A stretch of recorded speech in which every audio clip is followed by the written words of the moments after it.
Assalamualaikum sahabat, cahaya kolbu semoga tetap dalam lindungannya. Jangan lupa subscribe dan like. Kisah tentang Dajjal selalu menarik untuk dibicarakan. Dajjal terlahir di wilayah Palestina pada zaman Nabi Lut.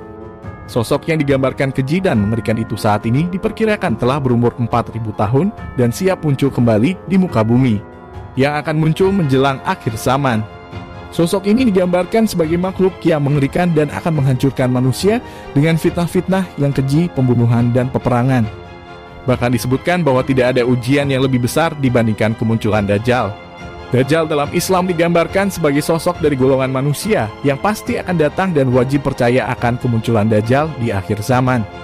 Dajjal memiliki ciri fisik yakni cacat pada mata kirinya, memiliki rambut keriting yang lebat, berperawakan besar, bertubuh gempal, dan memiliki jalan yang tidak normal.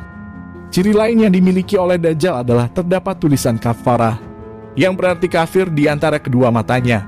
Dajjal lahir dari sebuah keluarga penyembah berhala di zaman Sem bin Nuh. Ia dilahirkan di wilayah Palestina di dekat Sodom dan Gomorrah.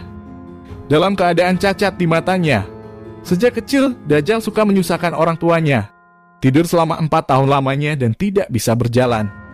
Suatu hari Dajjal kecil terbangun dan mendatangi berhala sesembahan kedua orang tuanya lalu tidur lagi di pangkuan berhala itu. Saat itulah orang tuanya mengumumkan kalau anaknya itu adalah anak Tuhan. Saat penduduk Sodom dan Gomorrah mendapat azab, anak tersebut diselamatkan malaikat Jibril ke sebuah pulau tak berpenghuni di Laut Yaman. Selama di pulau itu Jibril menugaskan seekor binatang berbulu untuk merawat dan membantu si anak cacat itu. Singkat cerita, ketika sudah besar, ia memutuskan keluar dari pulau dan mulai mengembara. Hingga kemudian bertemu dengan Nabi Musa dan Nabi Isa. Pada awalnya Dajjal menjadi pengikut Nabi Musa, namun di balik pertemuan itu ia memiliki maksud jahat. Karena kagum dengan Musa, Dajjal kemudian menggunakan nama Musa. Ia memakai nama Musa Samiri alias Musa dari Samirah, tempat lahirnya di Palestina. Karena perbuatannya mengajak Bani Israel membuat patung anak lembu dan menyembahnya, maka Nabi Musa mengusir Musa Samiri Dajjal. Tidak ada yang mengetahui pasti kemana Samiri pergi setelah diusir oleh Nabi Musa. Bahwa sejak diusir itu, Samiri kembali mengembara ke berbagai wilayah.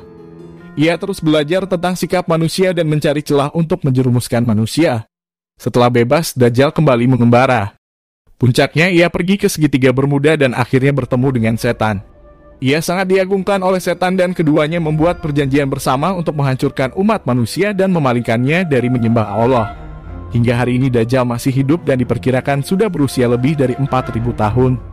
Uniknya, tubuh fisik Dajjal masih tetap muda dan tak ada yang bisa menandingi kekuatannya hingga turunnya Isa putra Maryam, yang nanti akan membunuhnya. Bahwa di akhir zaman nanti, Nabi Isa akan turun ke muka bumi. Salah satu tugas Nabi Isa ketika turun ke bumi adalah memimpin kaum muslimin untuk membunuh Dajjal yang menjadi musuh terbesar umat Islam.